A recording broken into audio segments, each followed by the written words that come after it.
They counted 17 fractures on the human. He looked up and said, "Oh, that's nothing." The medical bay of the Valith warship hummed with alien technology as Commander Zixra stood over the examination table with growing disbelief in her violet eyes. Before her lay a human male named Jake Morrison, strapped to the scanning platform after being pulled from the wreckage of his damaged shuttle. The collision with the asteroid field should have killed him instantly, but somehow he had survived the 3-hour journey through space with a failing life support system. Zixra was a veteran of 30 cycles of service across the galaxy, and she had seen warriors from 100 different species pass through her medical wing, but nothing had prepared her for what the scanners were telling her now. 17 fractures, she whispered to her medical assistant Lissani, who stood nearby with her antenna twitching nervously. The younger Valith female checked the scanner readings again, hoping for an error in the system, but the data remained unchanged. Confirmed. Commander, his left arm shows 3 breaks. His right leg has 4 fractures, his ribs have 7 breaks, and his collarbone is fractured in 2 places, plus severe bruising across 60% of his body. How is he still conscious? Zixra asked while studying the human's face. Jake Morrison looked up at them with calm brown eyes and a slight smile on his lips. Despite the obvious pain, he must be experiencing, "Oh, that's nothing," he said, in that strange casual way humans had of dismissing what should be catastrophic injuries. "Nothing." Zixra repeated the words slowly, trying to understand if her translation device was malfunctioning. The human somehow managed a weak shrug with his one, less damaged shoulder, which made both Valith females step back in alarm at such reckless movement. "I broke my arm twice as a kid playing sports, fractured my ankle in college during a hiking trip, and cracked 3 ribs in a bar fight when I was 22. This is actually not my worst day." Lissiani made a distressed chirping sound that indicated extreme confusion among their species. "Your species engages in recreational activities that break your bones?" she asked, while her scales shifted to a pale shade of shock. Jake actually laughed, which caused him to wince, but he pushed through the pain anyway. "Yeah, we call them extreme sports. Rock climbing, skydiving, motorcycle racing, that kind of stuff. Builds character.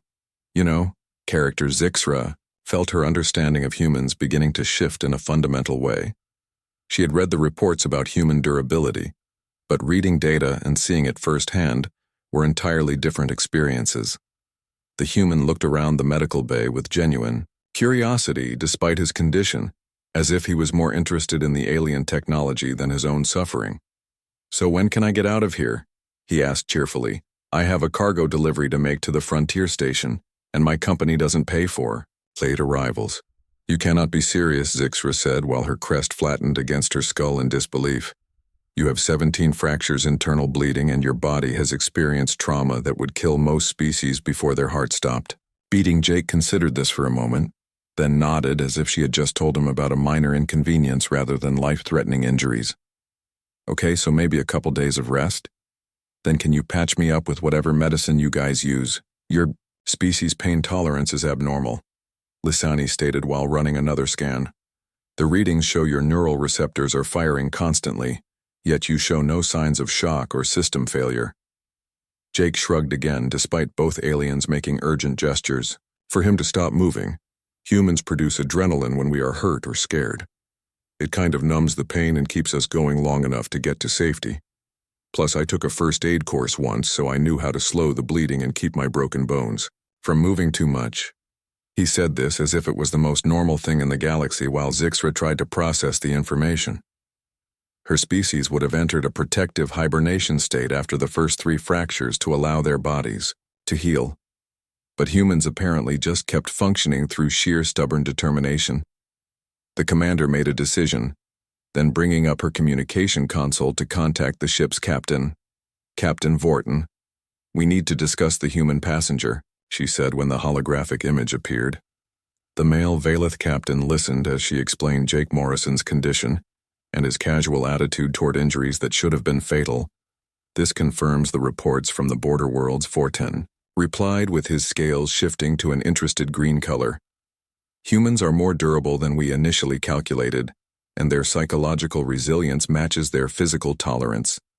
We should consider this when evaluating them as potential allies or potential threats, Zixra added quietly while glancing at Jake, who was now trying to sit up, despite her medical restraints holding him in place.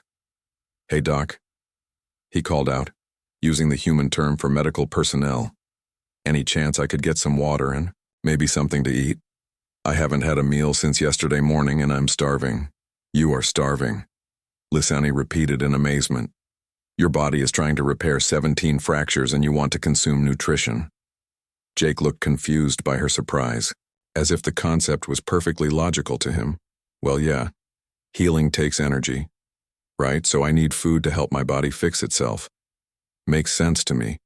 Zixra realized in that moment that humanity was going to change everything the galaxy thought it knew about biological limits and survival capabilities. She had spent decades studying xenobiology and treating wounded soldiers from countless worlds, but humans operated on completely different rules than any species she had encountered. "Very well," she said while deactivating the restraints. "We will provide nutrition and begin treatment, but you will remain here for at least 5 standard cycles until your bones begin to properly heal." Jake smiled widely, showing those flat omnivore teeth that humans had, and gave her a thumbs-up gesture that her database told her meant approval. "Thanks, Doc, I appreciate it," he said warmly. "And hey, if you want to hear about really crazy human injuries, I once met a guy who survived falling out of an airplane at 10,000 feet and walked away with just a broken leg." Zixra felt her scales shift to pale white, which was the Valith equivalent of fainting, while Lisani made several distressed chirping noises. She was beginning to understand why the human species had caught the attention of every major power in the galaxy, despite only recently achieving faster-than-light travel. They were not just durable or resilient, they were practically indestructible by the standards of most civilized species, and they treated catastrophic injury like minor setbacks. As she began the long process of treating Jake Morrison's 17 fractures, Zixra made a mental note to update her reports about human biology with a new classification level. They were not simply tough or hardy, they were something entirely unprecedented in galactic history, and the implications of that fact would ripple across the stars for generations to come. The human continued talking cheerfully throughout his treatment, telling stories about other injuries he and his species had survived, while both Valith females listened in growing amazement.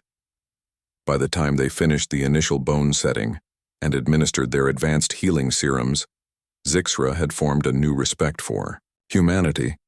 They were the kind of allies you wanted in a fight because they simply refused to stay down no matter how badly they were hurt, and they were the kind of species that would reshape the galaxy through sheer unstoppable determination. Jake Morrison eventually fell asleep from exhaustion with a peaceful expression on his face, while his body began the remarkable healing process that humans were capable of.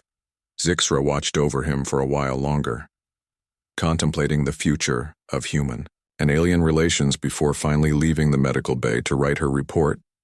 She titled it simply, "Human Durability, a Reassessment," and knew that it would be read by commanders and scientists across the galaxy who were trying to understand these strange, remarkable creatures from Earth.